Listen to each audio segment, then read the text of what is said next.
The Holy Gospel according to St. John, the 8th chapter. Glory to you, O Lord. Jesus said to the Jews who believed in him, "If you continue in my word, you are truly my disciples, and you will know the truth, and the truth will make you free." They answered him, "We are descendants of Abraham, and have never been slaves to anyone. What do you mean by saying you will be made free?" Jesus answered them, "Very truly I tell you, whoever commits sin is a slave to sin. The slave does not have a permanent place in the household. The Son has a place there forever. So if the Son makes you free, you will be free indeed." This is the gospel of the Lord. Praise to you, O Christ. Praise.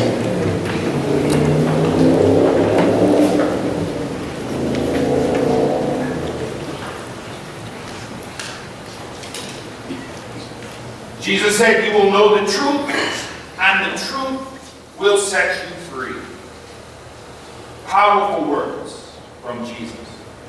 The people Jesus talked to sought freedom from the bounds of destruction, freedom to access God, freedom from fear, and the truth Jesus brings is a truth that God does care, that the people are important, that the divine is ever present and listening and paying attention.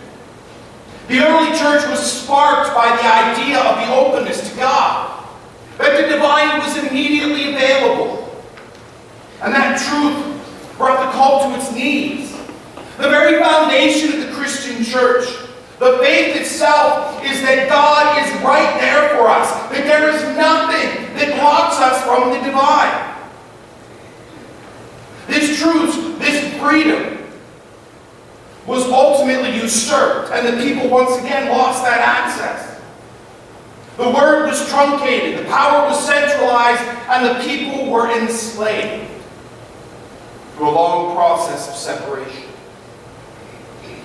Luther and the early reformers brought this idea back to the forefront.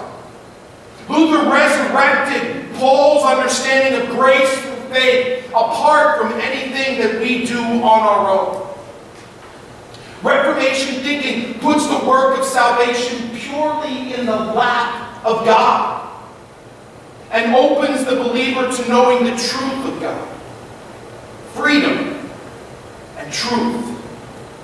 Once again, the barriers had been removed, and the word is cut loose, and it's spread like wildfire. First throughout Europe and then into the New World. Amazing how this freedom and truth, this power, can so easily be given away. History repeats itself. As I look out over the breadth and depth of the faith, as I look out over the way of life that is lived amongst the faithful, it seems that freedom and truth once again is being eroded. Now, stay with me. I know where your head's going, and that's not where I'm going. It does not seem that the faithful really want to live into the freedom given through the truth of Jesus Christ. It appears that slavery is a better choice, a desired choice, but slavery is a nice denial of the gifts of Jesus Christ. Look, in Jesus Christ, the believer has received freely more than they can ever earn or achieve. God has poured forth on the believer incalculable grace, access, knowledge, revelation, immediacy, intimacy. These incredible and beautiful things. God has opened to each believer forgiveness, washing, cleansing, meal, connection. God literally comes down in the hand, in the bread and wine, and says, "I love you enough to die for you." The believer is ever closer, ever present in the hands of God. The work of God throughout salvific history and even today are freely revealed. We have the word given to us, read publicly, freely, without fear from our lector.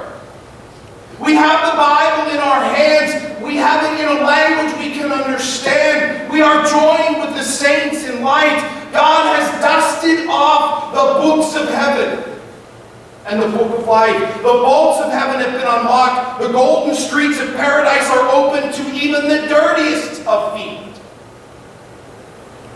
This truth permeates us.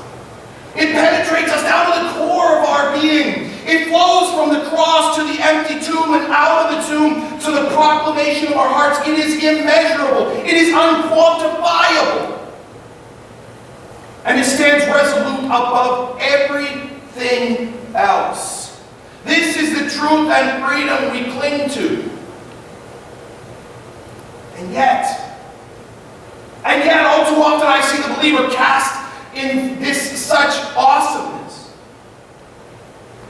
embracing the slavery of disappointment or hurt or criticism or tearing down. There is such joy in this freedom and truth, such profound, life-changing joy, that it can go so unnoticed. We're blessed every day to wake up and turn the faucet on and the water flows freely and we can drink it, and usually it smells fine, right? So that one day when there's water main break, we wake up and we turn the faucet on and there is no water. I hear it, I see it, I weep for it. Believers set free by the word, yet enslaved by desires, driven by divide, longing to see others suffer, buying into oppressive nature, short-temperedness, stress, perfectionism, judgmentalism, isolation. I don't weep over the believer acknowledging sin and shortcomings. That's pretty obvious. I weep over the loss of the freedom that comes in the truth of Jesus Christ, that we are all loved, that we are all important, that the gifts of blessings of God are given to us to be used, shared, to uplift. That what God has given to us is far more than anything else that there is. That God's love is so complete for us, so all-encompassing, that though we struggle and though we hurt, though we lose and though we sin, though we face things that are not fair, though we must deal with conflict and brokenness, because of the truth of God, they pale in comparison to what God has done for us and what has been revealed in truth and freedom. We may be slaves to no one,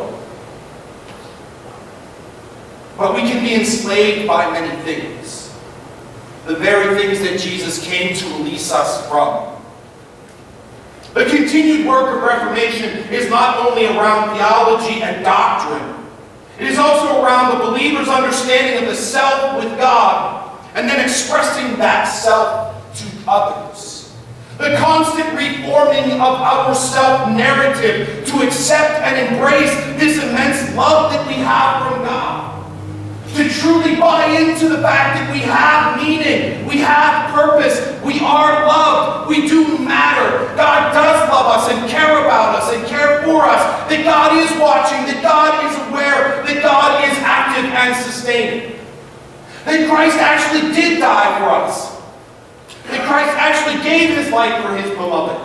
That he actually did submit to the power of evil to defeat it. That God did raise the Son from the dead for us. That the Word of God was given to us to use and to love. That the blessings in our lives, the breath in our lungs, the ability to get up every day and try again in the name of God have been poured on us.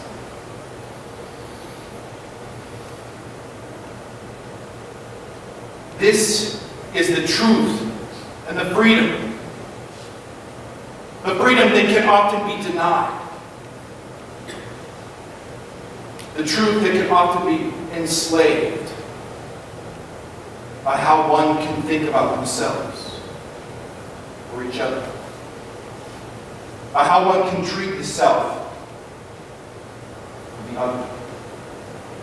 By how one can allow anything to rise up and stand side by side with that truth.